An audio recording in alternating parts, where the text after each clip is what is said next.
ən çox rast gəlinən problemlərdən biri pasientlərin yarasının çirkli olması. Ümumiyyətlə qorxurlar sanki pasientlər yaraya su vurmaqdan. Ümumiyyətlə yara yuyulmalıdırmı? Ümumən bu yəni uzun müddətdir ki, belə bir deyək ki, söz gəzir ki, yaraya su vurmaq olmaz, yara su çəkər. Bir çox formalarda yaranın yuyulmasına, yaranın təmiz saxlanmasına bu deyək ki, mane olur. Əlbəttə ki, heç yara, yəni ayaqlarda olan yaralardan söhbət edirəm.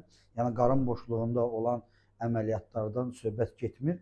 Ayaqda olan yaralar, əldə olan yaralar hansı olursa olsun, mütləq bunun gigiyenası olunmalıdır və ayaqlar yuyula bilər.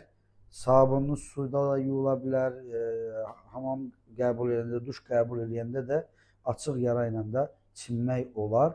Yəni bunun bir problemi yoxdur. Qətiyyətlə deyirəm, yəni bu məsələni şəkərli diabet xəstələri də bilsinlər ki, ayaqlarda yaralar nə qədər təmiz saxlanılarsa, o qədər tez sağalar.